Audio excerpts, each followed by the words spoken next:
my goodness, I have just been talking and talking and talking and talking. And it wasn't even recording.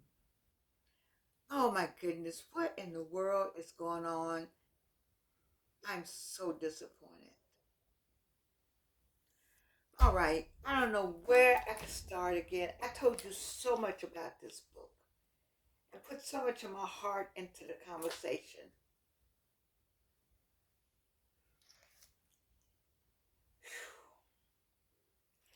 All right, show must go on. All right, I wrote this book. It's from the tours. Actually, I did it because we did a tour with the city of Atlanta, Clark Atlanta University. And while we were on the tour, somebody else who didn't get a chance to go on the tour said, I wish I could go on that tour. And so I said, wait a minute, you wish you could go on the tour? But then let me just put the tour between two pages, the two covers.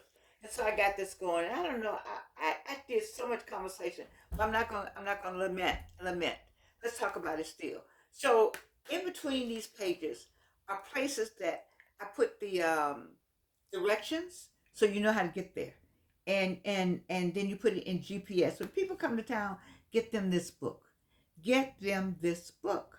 So they will have the book and they can go and visit places because people want to come to Atlanta. They want to come to Atlanta. They really do. And when they're here, they get off the plane, they get off the train or whatever. And we don't have it set up where we don't have it set up like that. We got to set up where if you're downtown, you're good. You want to go out in the neighborhoods, you better. You know, we don't have that set up. Where you going? They have some tours, and they're gonna take you to Ebenezer, and they're gonna take you to Dr. King, and they're gonna take you to the Civil Rights. They're gonna take you to the aquarium. They may ride you down Martin Luther King and ride you back. But so that's one day, and then you here 3 or 4 days. Then what to do? Then you keep going to the same places, and you say, "I've been in Atlanta." Get you a T-shirt and go home. No, no, no, no, no. This right here. Now, this is an $11 book, and I get $1 per book. So don't begrudge me the dollar, and don't say I ain't helping her get enough. I ain't helping her. You know how we do, Negroes. This is what we do. We don't want to buy anything from anybody you think you gonna help out. But this is not about that. This is about our city, the city of Atlanta, that I have adopted. Yes, I'm from Gary, Indiana. Yes, I came down here to go to school. And yes, I took a burn to march and spit and trauma so that you can be all of that in Atlanta. We could be Wakanda. Okay, now we're not so much Wakanda like we used to be. We were Wakanda at one time, but we got 6 neighborhoods that are gone white. And I think it would be great to have the people who are in the neighborhood now and the people who used to live in the neighborhood to come together and have some kind of festival. Just let them walk the neighborhood. Some people are still traumatized about how they lost their space. Read the book by Mindy Fuller Love called Root Shock. When you read that book, you will feel how people like, I used to be on the street. I grew up on the street. I played on the street. And now I don't even know this street. Because the street names have changed. The Atlanta Student Movement is Fast Street. And as I said, I don't know what was recorded or what wasn't recorded, but there was a person who rode up and down Martin Luther King Drive, looking for Hunter Street, not knowing they were on Hunter Street. Get this book right here. This is what I did. These are the 26 neighborhoods that I came up with when I first started thinking about what I was going to do. Especially I want you to know Johnsontown, which is the Lennox Square area. You all talk about Buckhead, but it was Blackhead, okay? Johnsontown. That's who was up there. You talk about Georgia Tech. It was 10-yard bottoms. Black people. So I don't want you to think we've been this way. And what happened? Well, neighborhoods change. But in the change, you need to know who was there. And then we want to go back and heal some of this. Because some people were roof shocked, just snatched out the neighborhood, or an eminent domain out the neighborhood, or rezoned out of the neighborhood. And they felt some kind of way about having to leave in that way, that form, that fashion. And maybe there's been some a resentment on their minds or their hearts or their souls, or the kids wanted to go back. Then have a little festival for each neighborhood. I already have an idea. People know about my doors idea, so that we can heal. Because my work is about healing. My work is about identifying and making sure that the memory is there. But it's also about healing. I'm about the memory, and I'm about healing. That's what I want you to think about. And I don't know why this machine cut off. I hate it when I have to do 2 or 3 parts. I want to be upset, but I know the show must go on, and we must talk about this. We must talk about the who lived here, where did they go, the historical record. That's the historical record. When people come to town, they come wanting to know what makes Atlanta unique. Our communities, our neighborhoods make us unique. That's who makes us unique. And this is why I want you to have this book. It's $11. Yeah, I'm gonna get $1. But it's $11. And the whole series of Who Lived Here, Where Did They Go? All the books are up on um, Amazon.com. But this is the one I just got today. Now this one may not be up yet because they said it take 72 hours. But I got my version, and I'm happy with it. I'm happy because I want people to see people coming from around the world, and they come into Atlanta, they come into our neighborhoods. I want them to see who lived here, where did they go? Who lived here and where did they go? What was the name of this neighborhood? And what did it used to be? What street is this? What section is this? This takes you to all 4 sides of Atlanta. Some of the tours take you just on one side, a special side maybe, or no sides, just downtown Atlanta. But this takes you to all 4 sides. When people come to Atlanta, you can just get the book, put it down, get the direction, and just go. You might see them, might not see them for 2 or 3 days. you know. But I want to share this kind of information with you. This for me is I feel great about it. 3 times cancer survivor, finally getting to where I feel pretty good. I got a number of issues. Every time I go, they find something different going on with me. Every time. I got to go next month. I almost hate to go, but I'm gonna roll up in there like what? Okay? But I will have this already out. I have the rest of the books already out. You see, it's a good balance for me. It's a good balance. It's a good balance. But this, you gotta know. You gotta know these neighborhoods. I want you to go by Georgia Tech and see 10-yard bottom, and to know it was 10-yard bottom. Now we can't. We don't have the money. If I had the money, I would give these books out for free at the. They will go on all Delta Airlines airplanes. Yes, I did retire from Delta Airlines, but in the pocket of all the airplanes, just every time somebody just take one. And then it will also be in the airport, at the bus stations, at the Visitors Bureau or somewhere, in all the hotels, like the Bible, the Gideon Bible. I would just put them in everywhere. Because people could sit and say, oh, Summerhill. Oh, located just southeast of downtown, near Georgia State Stadium, formerly Turner Field. Oh, you access this through Hank Aaron Drive from the city center. Oh my goodness, I think I'll go over there. Oh, it was founded in 1865. Oh my goodness, by formerly enslaved people. Oh my, and Jewish immigrants. Oh, where's that? You see, let's go. Come on, baby. Let's go over here and see this right here.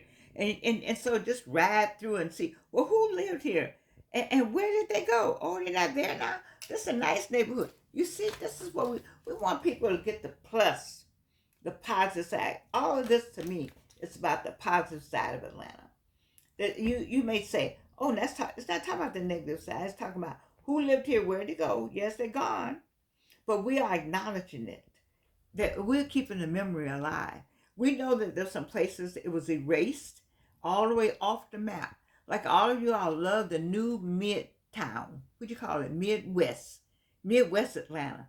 Midwest Atlanta. Mr. Bland owned all that land. An enslaved man.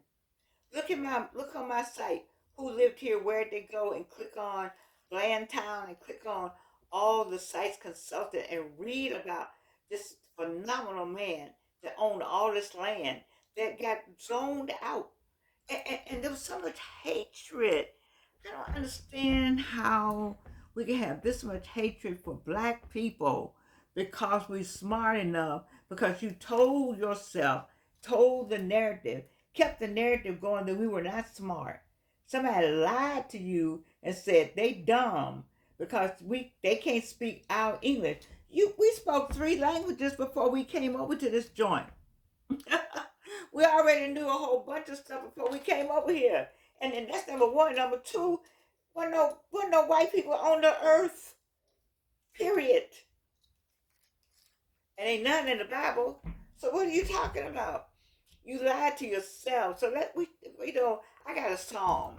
There's 2 things I like to have happen while I leave this earth, among other things. But one of them is I have a song that I did with a white guy up in Washington, D.C. In the 60s. Whoo, we were up there in the 60s, baby. We lived in Olney, Maryland. Anybody know about Olney, Montgomery County? He used to come to the door and say, may I speak to the lady of the house? I used to say, I'm the lady of the house. Okay, we ain't going there. But anyway, so we did a song called Man Without Hate. If you go on, we wrote it in about 15 minutes. I don't know if he's gone past now. But if you go on Amazon Music, you'll find my music. I like to see that song, Man Without Hate. Just be an anthem. Could we get that anthem going? And then my other song that I like to get going is Can't We Be Friends? I wrote that song, Can We Be Friends? I wrote that in the 90s. But it was Nancy Westmoreland is the one that gave me the rhythm for it. I had it in my play that I have not produced yet, called Ain't Nobody Dancing. The music, I turned it into a musical. I was working with some people, and then we were going to do a play. It was my idea in the first place to do a play. And then I didn't like the direction, and we were going there. I decided I wanted to do a musical, so I did finish doing the play by myself. I just did change the whole thing to a musical. And so Can't We Be Friends was a grand finale kind of song that Nancy Westmoreland turned into a sexy voice only with just a little music in the background. If you go to YouTube and look for my Can't We Be Friends, I would like to see these 2 songs become national anthems, no, global anthems, because we need something peaceful. Man Without Hate, yeah. Yeah, we need Man Without Hate. And we need Can't We Be Friends? Those are 2 songs I've written that I would like to see um, circulated around the world so that people can, maybe we can come together. For me, it's about peace. I don't know about you, but I'm talking to you. It's about peace. I want us to have some kind of peace. And I think not think, I know the way to have that peace is through music.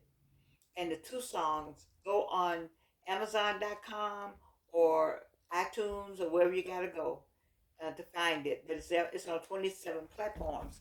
My music is on 27 platforms. It's under my album name. Actually, you can look for this cover. All my music has this cover. This is my entertainment part. This is my logo for anything that's entertainment with me. I can thank Willie Lawson for this. And actually, I can thank the photographer. I can thank Betsy Riley, who put me in the center of the Atlanta magazine. And I can thank Jonathan Kelso, who came to my house and took this picture in my yard. I was sick that day. I'd either had chemo or I just had chemo. I was a sick sister and I was looking up at God, like, just help me get through this photography piece, and this is the result. And so I use it for everything. And you already know that story, but it's a good story. And I was dressed by Constance Booth. She's the color stylist. I put the yellow right there. It's because I was so cold in that little dress that Constance brought me. And I said, let me just grab this yellow. And so my colors have been like this ever since the yellow and the red. So you learn some more things about about how things are done. And so now we have the music. I like the music and this to come together. This for Atlanta, people coming to Atlanta. I want you to get your friends that's coming to Atlanta. Give them away. They're $11. Those who know me, you want to buy them through me, that's fine. But you can go on Amazon.com. I'm gonna get my dollar either way. And this is what I want people to have. And then I want you to look at the music, Man Without Hate. You know, can we get Man Without Hate? That's my question. Man Without Hate. I want to get to the Man Without Hate part. And can't we be friends? Just can't we be friends? What is it? Why can't I be human? I wrote a piece that Dr. Hooper is the only other person other than Dr. Monique Earl Lewis, but I didn't hear from her. They love this piece about being human. I don't have enough of that to put it in a book, but I have enough to make it an essay, and I may place it somewhere about being human. You know, being accepted as a human being. I've never been seen as human by white America. Never. I'm always different. You study my language when in fact why do you study the why do you study the rhythm of my tongue when in fact my rhythm was already established when I came up out of Africa. So why would my rhythm match your rhythm when you got a European rhythm? And that my rhythm then becomes something to study and to dissect. And you're not studying and dissecting anybody from India or anybody from any other place. It's just African Americans or people want to study, and because you receive the wrong narrative up front, and now and that was that we were not human. Like I said, I told you when I went to school in Canada, that woman actually thought that I had a tail. She actually thought because it had been white people had told people that black people were monkeys, and then we had hair on our back, and we had tail. That woman really came into the bathroom when I was showering just to see this stupid stuff. If we could just get out of stupidity and all become human, what a better life and a better world this would be. It would just so be so. All I know to do is the best I know how to do. What God tells me to do, and that is, He told me to do this. He told me to do those books. He told me to write these poems, and I wrote poems and poetry is in here. Especially His kisses are still in my mouth. I know I like that one. But anyway, I got some other things in here. Of course, I joke about that one, but I love it though. I have music. I like for you to hear, and this is what He has given me to do, and He's given me to do it to share it with you, for you to share it and get some joy out of it, or use it as a stepping stone for yourself. You know, whatever I do that I hope that will give you what you need to go to your next level, or either to let's do this. Let's promote our city through these tours. Let's promote Atlanta through these tours. Get the book. So you know, I had to start this over. I don't know where I looked up and the thing wasn't read anymore. I was just talking. I was having a great time. But you know, I'm not gonna let the devil cannot win, baby. I don't care how you try. Bishop Jonathan, I mean Bishop Bryant says, Jamal's daddy says, "Get thee behind me, Satan. I believe in the word of God." He does. I think he says a little more to that. Oh no, sin in the light. That's what he says. Sin in the light. Get thee behind me, Satan. I believe in the word of God. And so when the thing just broke down, stop playing, I'm just talking to you all, having a great time explaining everything. I look up there was nothing. You're just sitting there for no reason other than to maybe be frustrated. But I'm not frustrated about it. Nothing, baby. When you listen,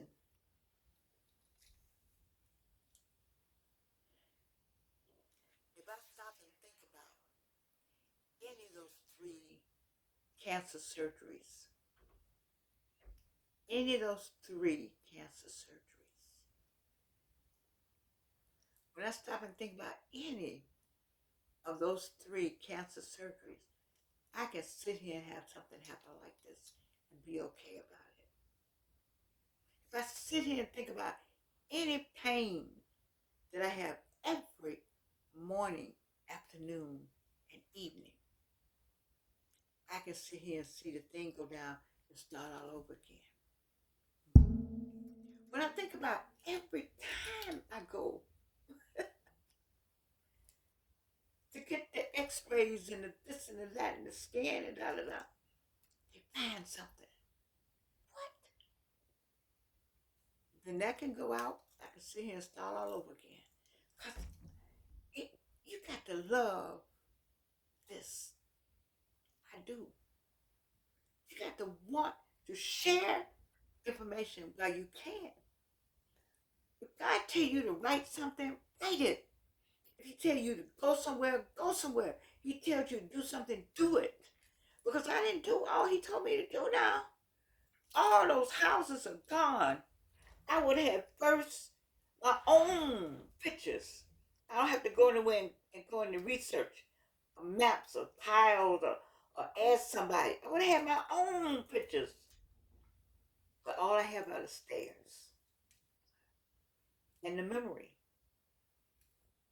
I'm working on. No, no, no. Who lived here? Where did they go? What about your hometown? Who lived here? Where did they go? What about your city? Who lived here? Where did they go? Take notes. Join up with me. Take notes. Join up with me. Keep the movement going. Because why? Because I love you. I do. Aren't these cute? I don't know where I'm thinking I'm going to wear this. I'm like, they're cute though. They're cute like this. And when I put them up like this, I don't know about that. But when I hold them down like this, yeah, it's good. Okay, I love you, and you can't do anything about it. I can only apologize for whatever's going on with all this.